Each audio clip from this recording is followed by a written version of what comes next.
프랜차이즈 본사는 가맹점 수가 늘어나면 늘어날수록 가맹금이나 로열티, 본사가 공급하는 상품이나 원자재에 붙는 공급 마진 등의 수익이 늘어나게 됩니다. 반면에 개별 점포들은 가맹점들이 늘어서 시장이 포화 상태에 접어들면 매장단 손님이 분산돼서 점포당 매출이 하락하게 되죠.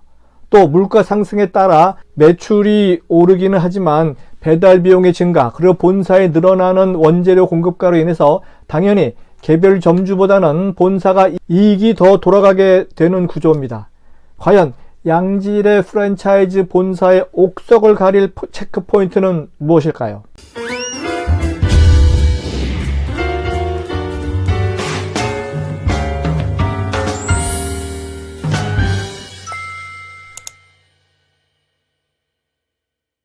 안녕하세요. 유통구단 김앤커머스 대표 김용호입니다. 김용호의 유통전략 63번째는요. 양질의 프랜차이즈 가맹본부 선별 방법 2편입니다. 예, 지난 시간에 이어서 프랜차이즈 본사에 관련된 내용인데요. 20여 년 전이나 지금이나 매출 격차와 함께 일부 프랜차이즈 본사의 각종 불공정 거래가 논란이 되고 있습니다. 이제부터 양질의 프랜차이즈 가맹본부를 선별하는 방법에 대해서 자세히 알려드릴 테니까 프랜차이즈 사업을 하시려는 분들은 열심히 귀 기울여서 시청해 주시기 바랍니다. 양질의 프랜차이즈 가맹본부를 가리는 첫 번째 체크포인트입니다. 가맹본부의 일반 현황, 가맹점의 사업자의 의무사항과 영업활동에 대한 조건, 영업 개시에 관한 절차와 교육훈련 프로그램 등을 볼 수 있는 정보 공개서가 없는 업체는 절대로 피해야 합니다. 두 번째, 본사 직원의 이직이 잦다면 안정적인 회사가 아니라는 것을 반증합니다. 본사 직원의 이직 관련 정보는 취업 사이트를 통해서 해당 프랜차이즈 본사가 영업직을 어느 정도 선발하는지 점검하고 나아가 상담을 해주는 본사 영업사원에게 직접 문의하는 방법도 있습니다. 입사한 지 얼마나 지났는지, 그리고 본사의 대우는 어떠한지 등등을 거꾸로 해당 본사의 인사관리를 점검하는 방법을 알아보시기 바랍니다. 세 번째, 홈페이지는 가맹 본사에 대한 모든 내용을 담고 있어야 됩니다. 사업 구조부터 본사 지원 체계, 가맹점의 수와 위치 등등 그런 기본적인 정보가 없다면 관리가 부실하다는 뜻을 의미합니다. 본사 홈페이지 정보가 정확하게 잘 정리된 업체들 중에서 향후 가맹점 계약 여부를 판단하는 근거로 삼아야만 한다는 이야기입니다. 네 번째, 규모에 비해서 본사 직원이 턱없이 부족한 업체는 피해야 합니다. 매장 관리를 담당하는 본사 직원이 부족해서 가맹점을 방문하기 힘들 정도라면 새로운 수익구조 창출 혹은 신메뉴 개발 같은 것은 더더욱 기대하기 어렵다는 의미입니다.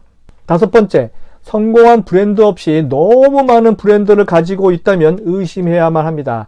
제대로 된 브랜드를 개발하려면 적어도 2년, 많게는 7년 이상이 소요되는 것이 정상이죠. 한두 달 만에 뚝딱 만들어낸 브랜드는 그저 유행에 편승하는 경우가 많습니다.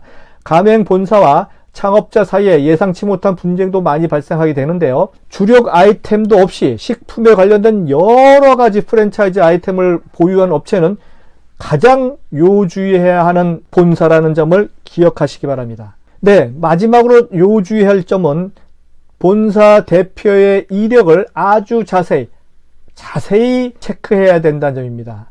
대표의 학력, 경력, 사업관, 사회적 평판까지 대표 마음가짐 정말 중요합니다. 만약 홈페이지에 대표에 대한 내용이 거의 없다면 그냥 건너뛰셔도 무방합니다.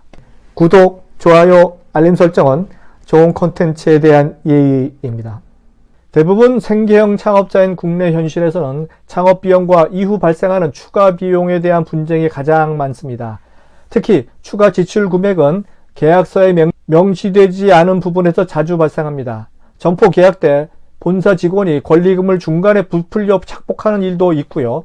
이를 막기 위해서는 점포를 가맹 본사 직원에게 소개받되 가맹 점주가 직접 공인중개사를 통해서 계약을 해야만 합니다. 주변 상인들에게 물어보면 적정한 점포 비용을 어느 정도 파악할 수 있기 때문이죠.